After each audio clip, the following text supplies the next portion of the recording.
pain is associated with bad and pleasure is associated with good. And that's not true. That most, all growth, you can't get stronger physically or mentally unless you're having pain, because you're stretching yourself, you're going into a new level. So pain is good. We have, most people have not been raised with the notion that knowing what your weaknesses are is pleasurable. Pain is associated with bad, and pleasure is associated with good, and that's not true. That most, all growth, you can't get stronger physically or mentally unless you're having pain, because you're stretching yourself, you're going into a new level. So pain is good if you're exercising. All right, go exercise at the gym. It starts off painful, but as you start to get going with it and you start to see the benefits of it, and you start to change your brain physiology in terms of what actually determines whether it's painful or not, it becomes pleasurable. So a behavior modification usually takes place over about 18 months of doing something. And so you start to get into an environment where it's pleasurable. So you have goals. And then what happens is you're going after your goals and you encounter your problems. Okay, so encountering problems. And then the big difference between people is how they approach those problems. People who get bummed out by the problems don't learn from them. Who learns from them? So those who recognize that problems are exciting, that they get into those problems or mistakes. Mistakes are learning experience. The pain that comes from that mistake. Every time you have pain, it's an indication that something's at odds. And so the people who have the pain are the people then who will go into that, realize that if they solve that pain, solve that problem, understand what that is representative of, not just the one problem, but that problem is a certain type of problem that will happen over and over and over again in your life.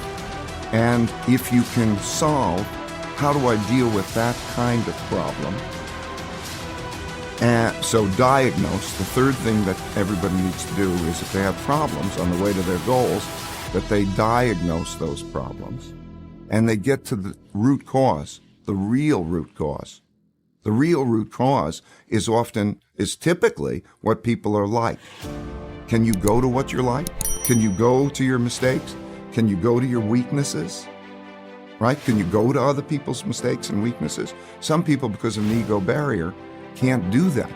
And so if they don't recognize their own mistakes, their own weaknesses, or others' mistakes and weaknesses, what the root cause being what they're like, because of ego barriers, if they can't go there, they're going to repeat those mistakes. They're going to have them over and over again.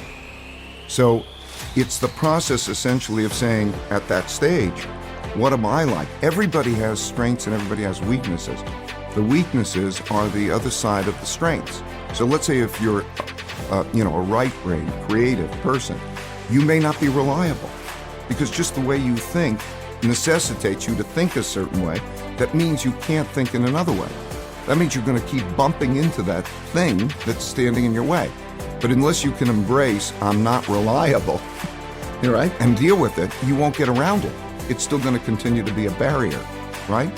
So the diagnosis to the root cause is important. So then, if you diagnose it, then you have to design, what are you going to do about it that works? So let's say you are very creative but not reliable. Okay, you have to find a means of, first of all, embracing that, and then saying, if I'm not reliable, what do I do? Do I work with a reliable person? Do I learn reliability? Do I have some compensating mechanism? Because I can't let that lack of reliability stand in the way of my goal. As long as I keep doing that, I'm going to keep running into problems. So you have to design what you do about the problems. And then when you're designing what you do about the problems, then you have to follow it through. So you have to follow through or do the thing you designed. And the doing the thing you design requires self-discipline and so on. So people have to do those things in order to be successful, right? They have to know what their goals are. They will encounter their problems. They have to diagnose those problems down to the root cause, the real root cause. They have to design ways to get around them. And then they have to have the self-discipline to follow that. And it's a continuous iterative process. So that's what we keep doing, right? So you're going in that direction. I would say that all of the shapers are doing that. They're doing that well, right? So they don't mind the problems. They don't mind that. That's their adventure, right? So that is what the process is like. Fail, learn, move forward, and constantly do that because you're cutting edge. So that's a different kind of approach to life, right? It's a different way of being.